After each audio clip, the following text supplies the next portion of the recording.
This episode is brought to you by my friends at Chubbies Shorts. Their tagline is, "The weekend has arrived." And I gotta be honest, it does always feel a little bit like a weekend when I'm wearing my favorite 5.5-inch training shorts, because they have the comfort of something that you can throw on and you just forget all about. With the built-in liner, I get zero tugging, zero chafing, and zero adjusting when I've got the 4-way stretch that Chubbies has going on. They're super soft, but always supportive, and I take these things through every single movement imaginable, from cleans, Olympic lifts, squats, lunges, double unders, biking, and more. I've even been working on my front splits this year, and Chubbies shorts have never held back any of my mobility work. And let's not forget to mention that Chubbies come in the best color combos, all with built-in compression liners. If you want to go basic, you can, or if you want to show off your personality like I do with some eye-popping patterns, they've got you covered. Make sure you visit chubbies.team/Marcus Philly. You're gonna find your favorite new shorts in a variety of colors and inseam lengths. Again, I use the 5.5-inch if you're looking to purchase what I've got. Make sure you use code MARCUS15 to get your 15% off on your first purchase. The recipe you have all been waiting for: how to never hurt your back ever again. See, today is a movement-focused breakdown. What follows is a list of movement patterns and specific exercises that I really believe, are essential to keep your back strong and healthy for a long time to come.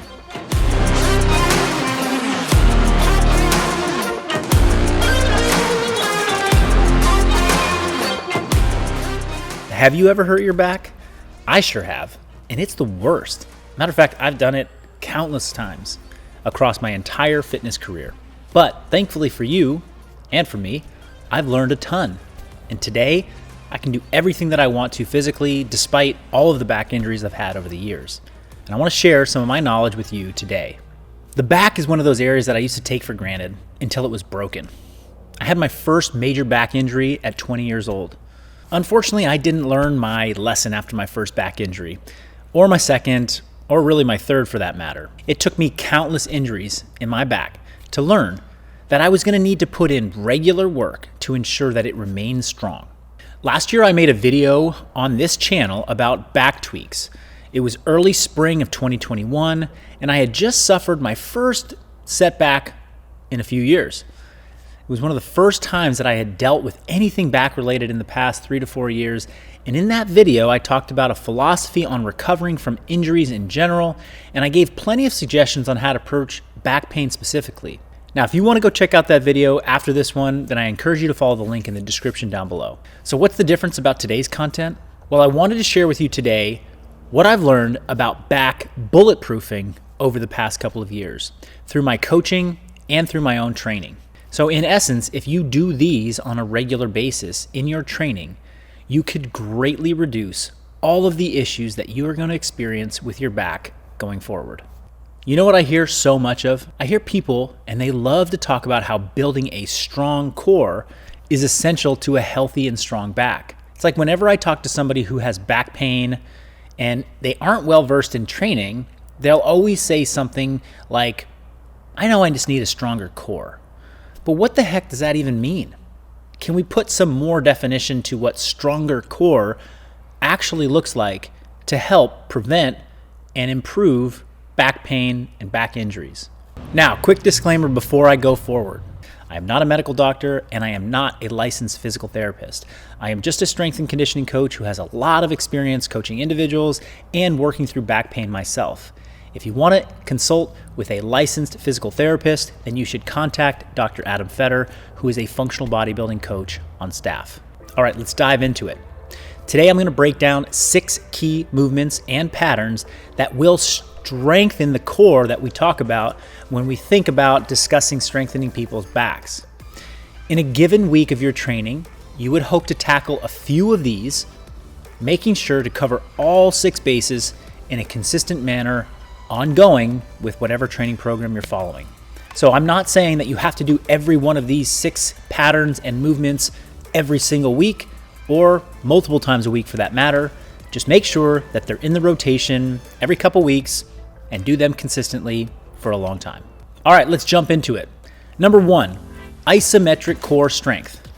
I'm starting here because this is what most people think of when they consider strengthening their core to make their backs stronger. It's appropriate to be thinking of this first, as it's one of the simplest and most accessible set of exercises that you can perform. Isometric strength is often overlooked in strength training. Instead, people will use this when it's time to rehab or just to start their training. But once they've made some progress, they soon forget about the use of these isometric movements. For ongoing back training, I recommend including a version of planks on a weekly basis. You can plank in a variety of different directions, but here are some of my favorites.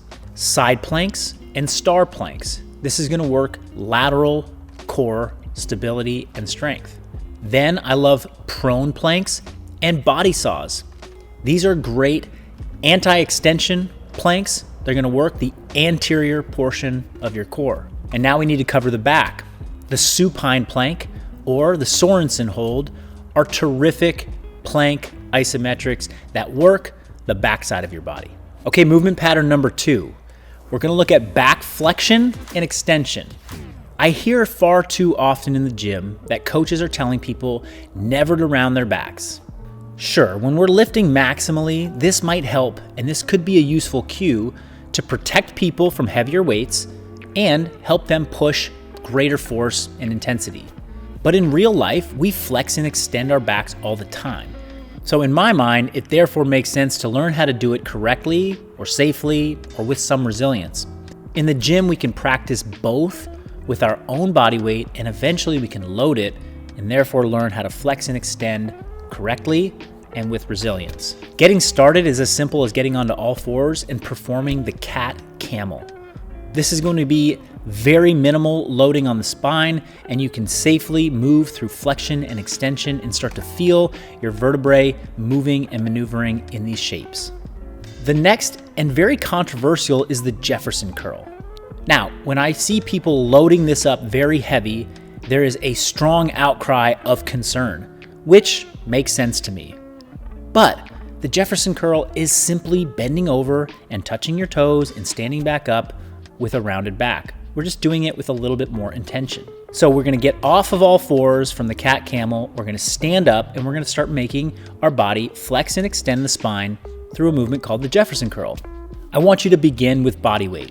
You're gonna roll your shoulders forward, you're gonna tuck your chin, and you're gonna curl your spine down one vertebrae at a time until you reach a pain-free end range of motion, and then you're gonna come back up in the same way you went down.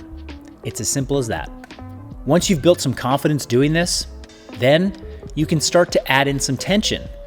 I like to do this at first with an isometric hold at the bottom of the exercise. Just grab a hold of something fixed on the ground like a heavy kettlebell, and once you get to the bottom of your Jefferson curl, just give it a little tug, a little tension, and then release and stand back up. Eventually, after practice, you can start loading this. Start with a 5-pound weight, then move to a 10-pound weight, and eventually maybe a 35-pound kettlebell like the one you see in this video.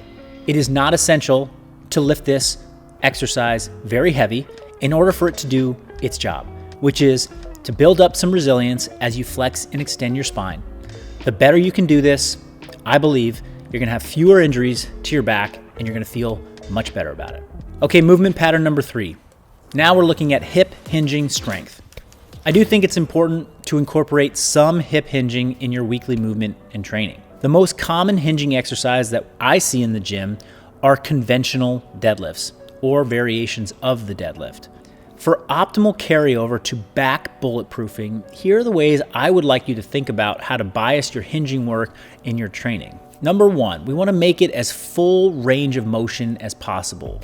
In terms of back bulletproofing, I want the goal of your hinging to maximally stretch your hips and hamstrings with a flat back.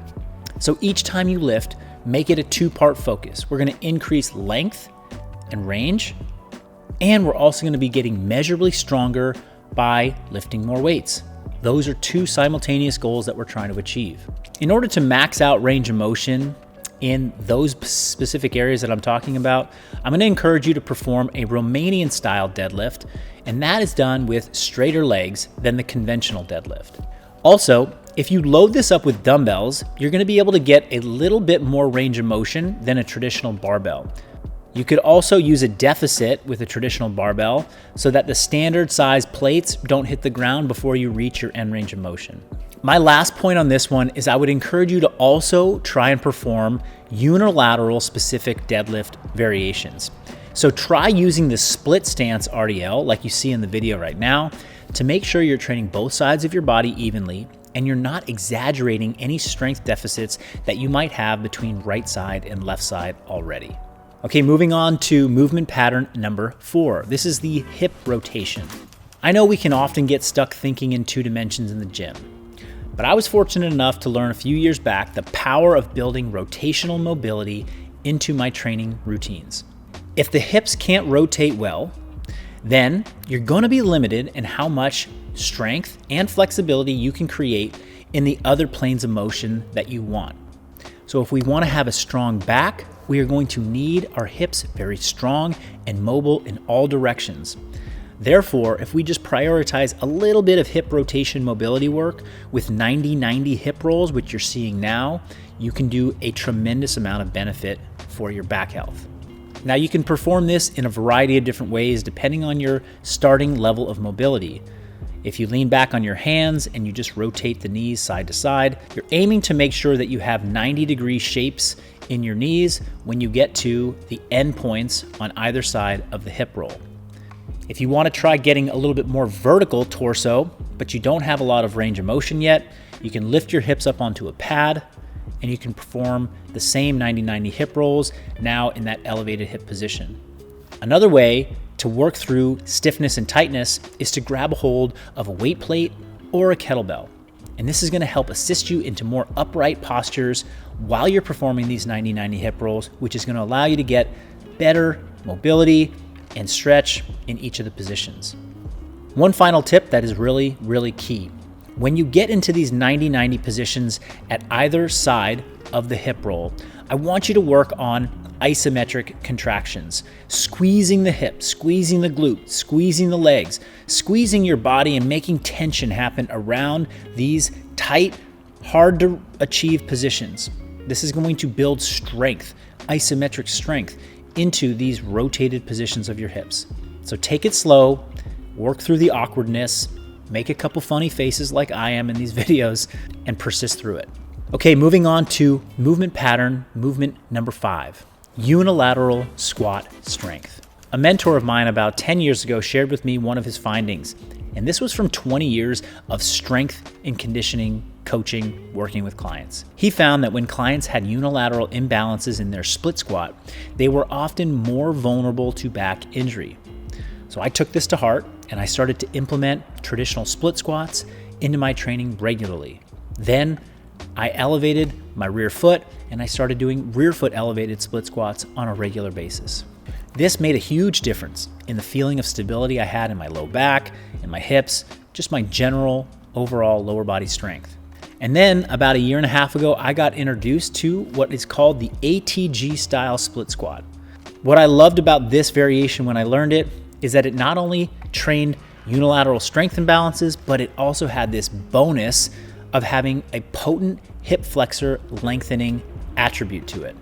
My preferred method for training this exercise has come to be the hand-supported ATG split squat. What I like about this variation is that you can get a lot of support and stability from the hand that you're using to balance, but you can also have a free hand available to load, which with a kettlebell in either the suitcase or the kettlebell rack position is going to help drive you deeper into some of these mobility and strength flexibility positions at the bottom of the range of motion. So what this movement does is it hits 2 very key back bulletproofing concepts all in the same drill. You're getting unilateral hip squatting strength and you're getting hip flexor lengthening with that back leg that is remaining straight with the knee not touching the ground. When I trained traditional split squats and rear foot elevated split squats, I always was taught to touch my back knee to the floor, which meant limiting my range of motion and the hip flexor stretch that I would get.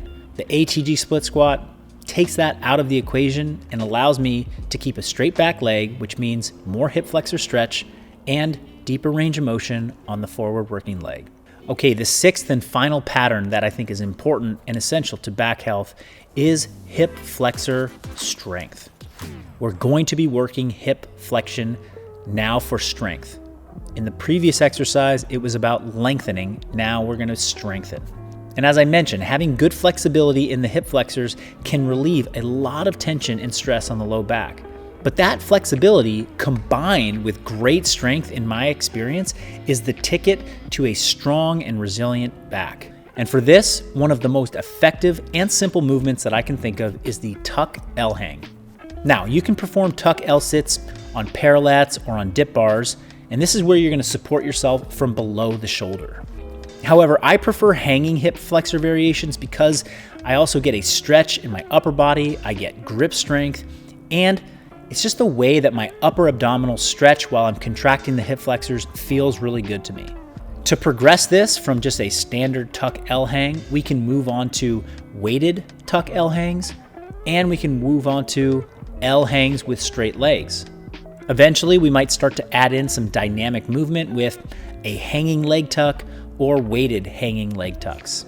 And if you have access to a cable machine, something like a reverse squat that you see me doing right now is also a great exercise, and it's targeting essentially the same movement and muscles. How can you practically approach long-term back training? Let's start super simple. One time a week, we're going to perform a warm-up that includes 90-90 hip rolls, 5 per side, a plank variation for 30 to 60 seconds, and we're going to do both of those 3 times or 3 sets. On a second day per week, we're going to perform a warm-up that includes hanging hip flexor isometrics, like the tuck L hang, for 30 to 45 seconds, and we're going to perform spinal flexion in the form of a Jefferson curl or cat camel, low load for 10 reps. Do both of those exercises for 3 total sets in the second warm-up of your week. And then additionally, 1 time per week, I want you to perform unilateral strength training in both the hinge and the squat. What could that look like? You do a superset of ATG split squats for 10 to 12 reps per leg. Focus on great quality, great range of motion, and challenging yourself with measurable load. The second exercise would be the split stance RDL for the same reps and the same intention. Go back and forth between split squat and split stance RDL for 3 sets, and make sure that that strength training piece is in there on a weekly basis. So that's it. Practical approach to back training for the long term. 2 warm-ups that you can interchange, and then 1 strength superset. Do that consistently and keep quality as a focus. Do that for a long time. I know it will help. If this video was helpful to you, then please remember to go give it a big thumbs up and a like, and drop a comment below and we can have a conversation. These small little things that you can do on these videos really help to keep the channel growing, and that way we can continue to bring you free content all the time. All right, until the next video, keep training hard and smart. Take care.